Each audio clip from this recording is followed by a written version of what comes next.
बिस्मिल्लाहिर्रहमानिर्रहीम। स्टूडेंट्स, आज हमारा टॉपिक है elastic limits and yield strength के हवाले से। यानी यूँ भी कह सकते हैं कि हमारे पास स्ट्रेस स्ट्रेन कर्व के बारे में हमारे पास क्या है, टॉपिक है। तो ये हमारे पास tensile test of a material, यानी मटेरियल का टेंसाइल टेस्ट के ऊपर ये क्या कर रहा होता है, बेस करता है।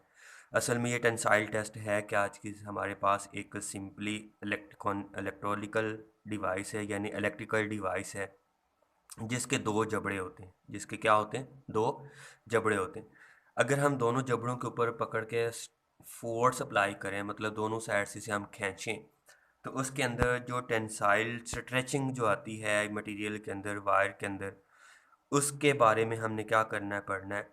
ये मशीन डिजिटली जो है स्ट्रेस और स्ट्रेन के दरमियान जो वैल्यूज़ होती हैं उसे रिकॉर्ड करती हैं, और इन वैल्यूज़ को कंप्यूटराइज्ड वे के अंदर एक ग्राफ की शक्ल दी जा सकती है या दी जाती है। और इस ग्राफ को हम यहाँ पे क्या करने जा रहे हैं, स्टडी करने जा रहे हैं।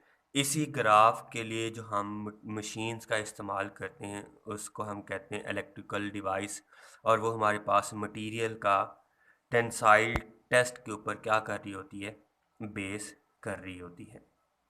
तो सबसे पहले हमारे पास जब भी हमने ग्राफ बनाना है तो हमारे पास स्ट्रेस और स्ट्रेन के दरमियान हमारे पास ग्राफ है यहाँ पे। तो हमें पता है अकॉर्डिंग टू हुक्स लॉ। अब हुक्स लॉ क्या कहता था, हमारे पास स्ट्रेस जो है वो डायरेक्टली प्रोपोर्शनल है किस चीज़ के, स्ट्रेन के, with in the elastic limit. यानी कि जब हमारे पास हुक्स लॉ बे होगा, स्ट्रेस डायरेक्टली प्रोपोर्शनल होगी स्ट्रेन के, तो हमारे पास एक स्ट्रेट लाइन कर्व बनती है with in the elastic limit. और इस पॉइंट को हम कहते हैं सिग्मा पी, यानी कि प्रोपोर्शनल लिमिट का नाम देते हैं। इसे क्या कहते हैं, प्रोपोर्शनल नाम देते हैं। यानी when tensile test of material, we draw a plot between stress and strain within the elastic limit, the material withstand in straight line। तो उसके हमारे पास मटेरियल की क्या रहती है, एक स्ट्रेट लाइन रहती है। तो with in the elastic limit के अंदर ये हमारे पास इसके अंदर क्या होता है, प्रोसेस होता है। जैसे हमारे पास हम यहाँ से स्ट्रेस को क्या करते हैं, बढ़ाते हैं। यहाँ से स्ट्रेस को क्या करते हैं, बढ़ की जो स्ट्रेट लाइन है वो क्या हो जाती है, स्ट्रेट नहीं रहती, बल्कि वो क्या हो जाती है, साइड्स पे डिफार्म हो जाती है। इस डिफार्म पॉइंट्स को हम नाम देते हैं किस चीज़ का, इलास्टिक लिमिट का। और इसी पॉइंट को हम नाम देते हैं किस चीज़ का, यील्ड पॉइंट का नाम देते हैं। मतलब क्या कि with in the elastic limit हमारे पास मटेरियल जो है उसके अंदर स्ट्रेस डायरेक्टली प्रोपोर्शनल आ रही है किस चीज़ के, स्ट्रेन के ऊपर आ रही है।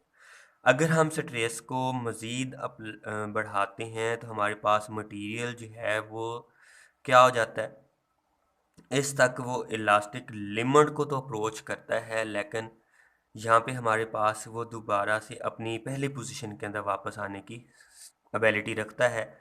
लेकिन याद रखना है कि इस कंडीशन के अंदर हमारे पास ये वाली कंडीशन जो थी, स्ट्रेस डायरेक्टली प्रोपोर्शनल है स्ट्रेन के, वो वैलिड या अप्लाई या होल्ड नहीं होती। मतलब कि जब हम इलास्टिक लिमिट पे पहुंचते हैं तो हमारे पास जो मटेरियल होता है वो हमारे पास 0.2%, 0.2% जो है वो क्या हो जाती है, उसके अंदर इन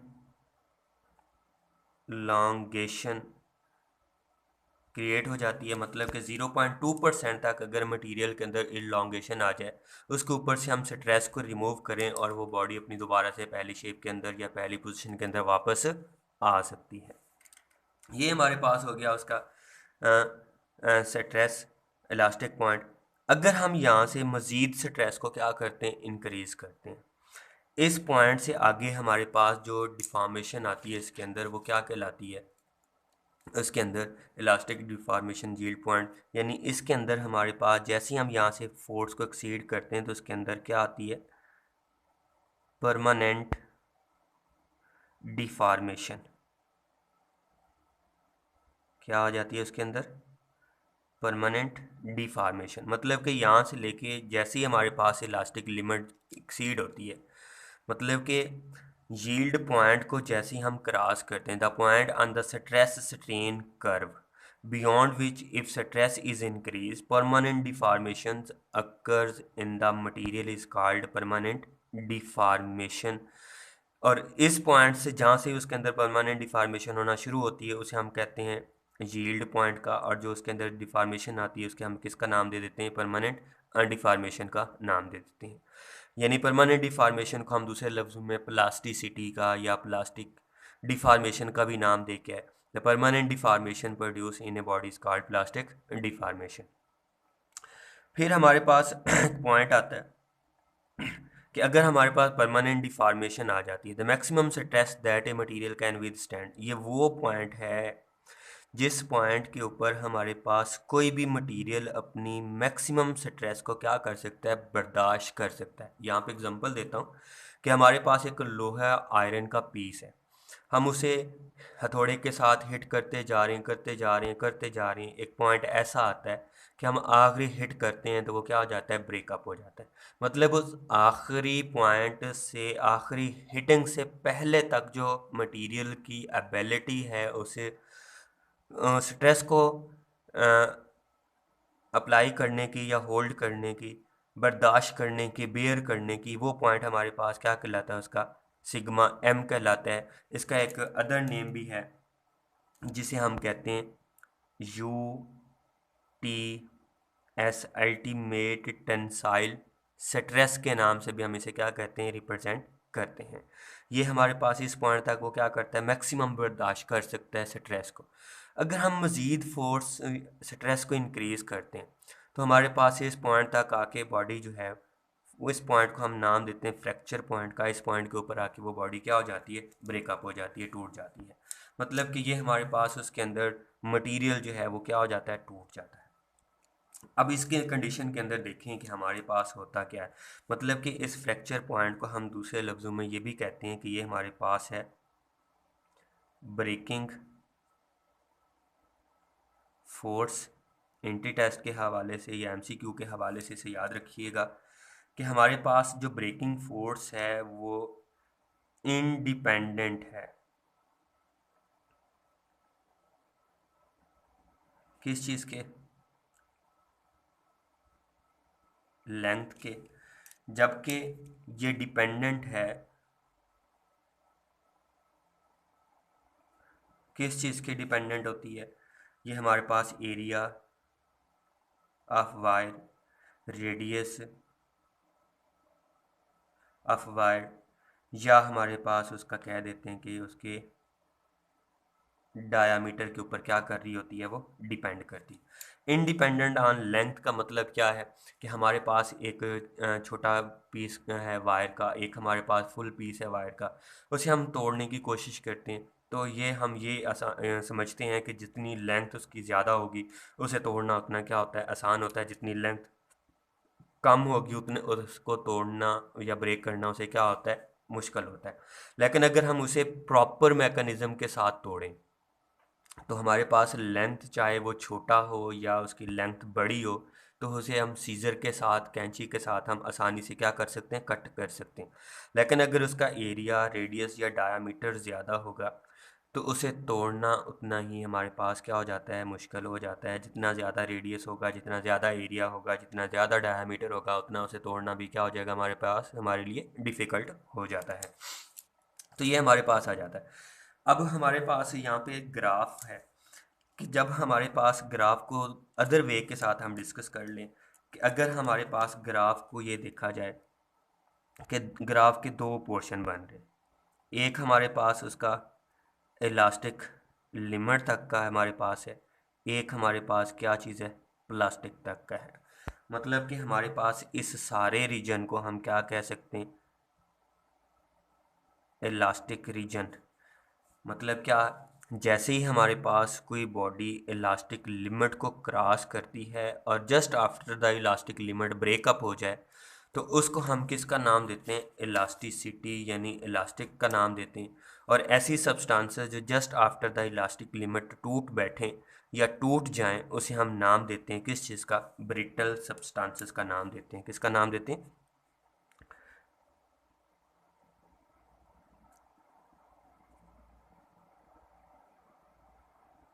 कैसे डिफाइन करेंगे ब्रिटल सब्सटेंसेस की? The substance which break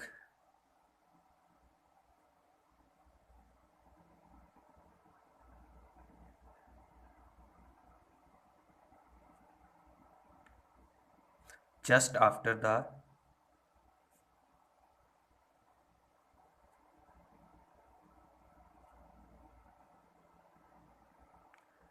elastic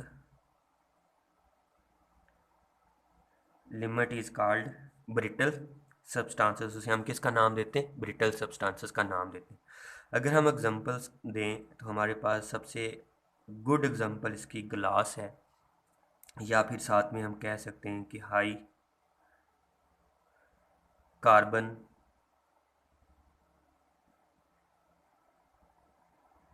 steel. High carbon steel है मतलब गिलास के ऊपर देखें, अगर हम थोड़ा सा भी हिट करते हैं, अगर उसके अंदर फ्रैक्चर आता है तो हम देखते हैं कि सारे का सारा प्लेन जो है उसके अंदर ये क्या आ जाता है, फ्रैक्चर आ जाता है, उसके अंदर क्रैक ज़्यादा हो जाता है। तो ऐसी सब्सटेंसेस को हम किसका नाम देते हैं? ब्रिटल सब्सटेंसेस का नाम देते हैं। हमारे पास दूसरा रीजन है जिसे हम नाम देते हैं किस चीज़ का? प्लास्टिक का। किसका नाम देते हैं? प्लास्टिक का। इस प्लास्टिक के अंदर हमारे पास जो सब्सटेंसेस होती हैं, द सब्सटेंस विच शो, उन्हें हम नाम देते हैं किस चीज़ का? डक्टाइल सब्सटेंसेस का।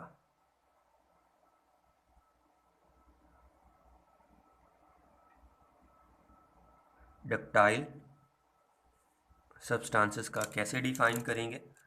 The substance which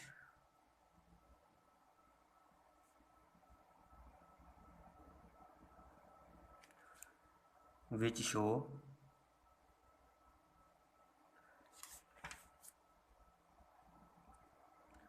plastic deformation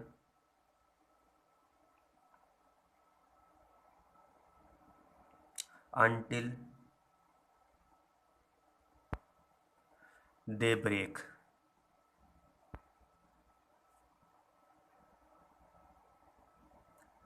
वो सब्सटेंसेस हमारे पास क्या कहलाती हैं?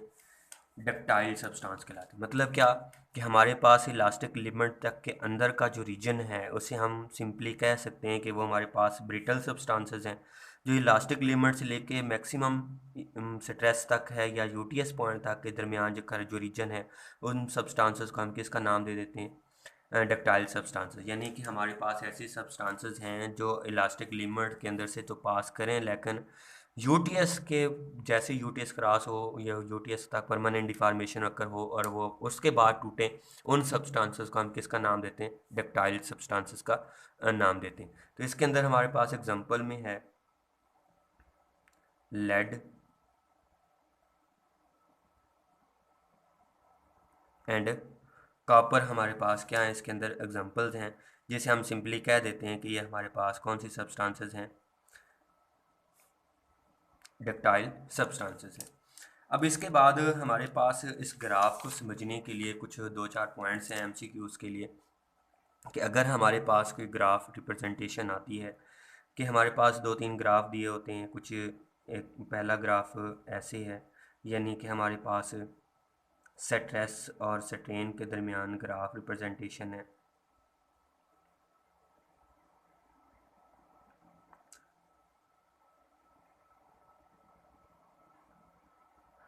ये हमारे पास स्ट्रेस और स्ट्रेन कि हमारे पास ग्राफ रिप्रेजेंटेशन होती है। कुछ हमारे पास स्ट्रेट लाइन के बाद थोड़ा सा कर्व करके छोड़ दिया होता है, और थोड़ा हमारे पास दूसरा ग्राफ है स्ट्रेट लाइन के बाद इलास्टिक लिमिट के बाद मैक्सिमम यूटीएस पॉइंट तक, और एक हमारे पास ग्राफ है in the form of loop. यानी कि ऐसी सब्सटेंसेस जो just after the elastic limit टूट बैठे, तो उनके लिए जो ग्राफ बनता है वो हमारे पास इस तरह का, और उन सब्सटेंसेस को हम नाम देते हैं किस चीज़ का? ब्रिटल सब्सटेंसेस का। और ऐसी सब्सटेंसेस जो यील्ड पॉइंट से भी क्रॉस हों और मैक्सिमम स्ट्रेस पॉइंट तक यानी परमानेंट डिफॉर्मेशन पॉइंट तक रिप्रेजेंट हो, ये हमारे पास सिग्मा ई और ये सिग्मा एम तक पहुँचे, तो इन सब्सटेंसेस को हम नाम देते हैं किस चीज़ का, डक्टाइल सब्सटेंसेस का नाम देते हैं, या डक्टाइल सब्सटेंस के लिए ग्राफ है। और हमारे पास कुछ सॉलिड्स की टाइप के अंदर हम पढ़ के आए पॉलीमेरिक, मतलब कि ऐसे सब्सटेंसेस हैं जो डिफॉर्म होते हुए कोई और रास्ता अप्लाई करते हैं, लेकिन रीस्टोर होते हुए वो अपना कोई और रास्ता अप्लाई करते हैं, तो उसे हम किसका नाम देते हैं, पॉलीमेरिक का। और इसको हम ये भी कह सकते हैं कि ये हमारे पास है इलास्टिक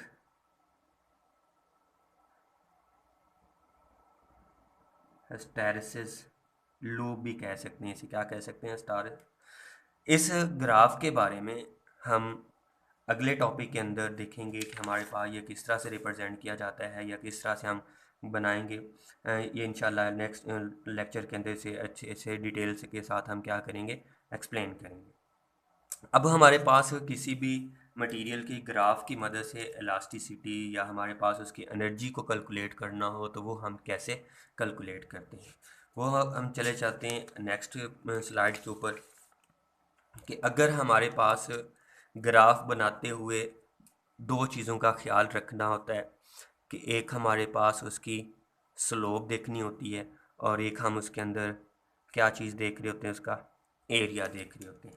स्लोप हमारे पास जो होती है वो हमारे पास y ओवर x एक्सेस के, और जबकि एरिया जो है वो हमारे पास प्रोडक्ट होता है किस चीज़ का, y एक्सेस का और साथ में उसकी x एक्सेस के दरमियान जो प्रोडक्ट होता है उसे हम कैलकुलेट कर लेते हैं किस चीज़ का, एरिया से। लेट्स सपोज कर लेते हैं कि हमारे पास एक ग्राफ है जिसके अंदर हमारे पास स्ट्रेस और स्ट्रेन को रिप्रेजेंट किया गया। स्ट्रेस है और ये हमारे पास स्ट्रेन है, यहाँ पे मैच कर रहे होते हैं। ये हमारे पास है इस पॉइंट, तो हम सिंपली कह सकते हैं कि हमारे पास सिग्मा पी है। अब यहाँ पे अगर हम स्लोप देखना चाहें तो स्लोप हमारे पास इक्वल है y ओवर x कंपोनेंट्स के दरमियान रेशो।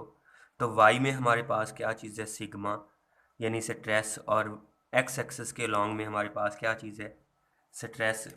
असल में हम ये देखना चाह रहे हैं यहाँ पे कि हमारे पास जो स्ट्रेस होती है वो डायरेक्टली प्रोपोर्शनल इस पॉइंट तक क्या होती है, स्ट्रेन के डायरेक्टली होती है। यानी कि स्ट्रेस ओवर स्ट्रेन हमारे पास एक कांस्टेंट के इक्वल होती है जिसे हम किसका नाम देते हैं, इलास्टिसिटी, यानी इलास्टिक कांस्टेंट के बराबर होता है।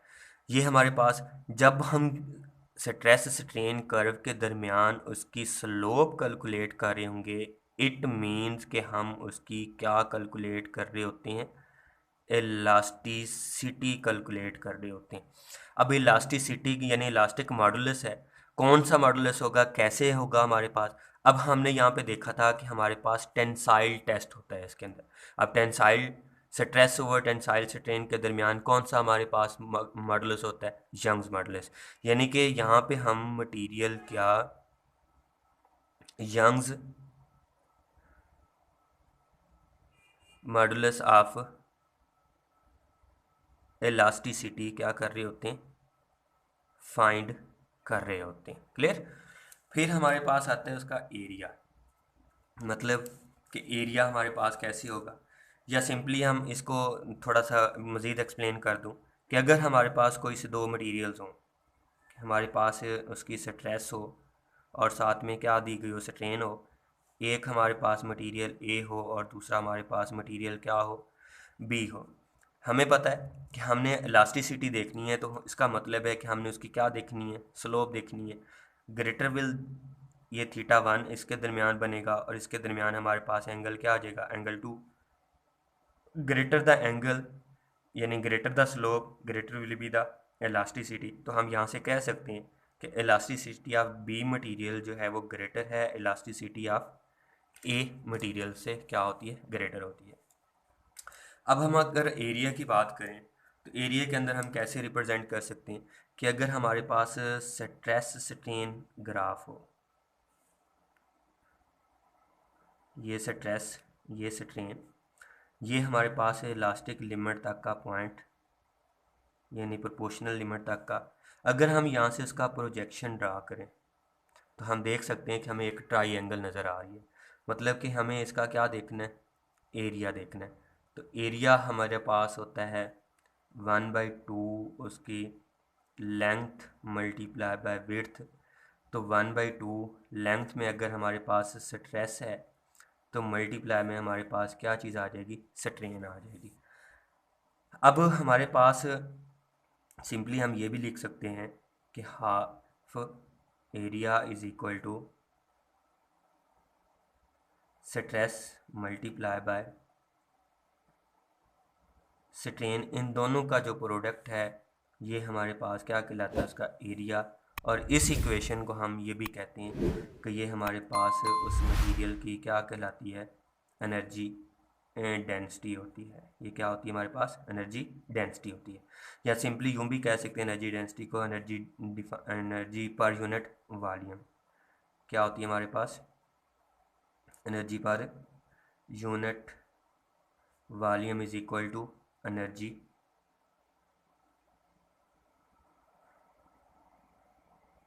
डेंसिटी। इस एनर्जी डेंसिटी के बारे में हम इंशाल्लाह नेक्स्ट लेक्चर के अंदर इसे अच्छे से एक्सप्लेन करेंगे कि हमारे पास एनर्जी डेंसिटी जो है वो किस तरह से होती है। तो स्टूडेंट्स, ये था हमारा आज का टॉपिक कि स्ट्रेस स्ट्रेन कर्व क्या है, या हमारे पास यील्ड पॉइंट क्या थे। तो स्टूडेंट्स अच्छे से देखिएगा। ओके, अल्लाह।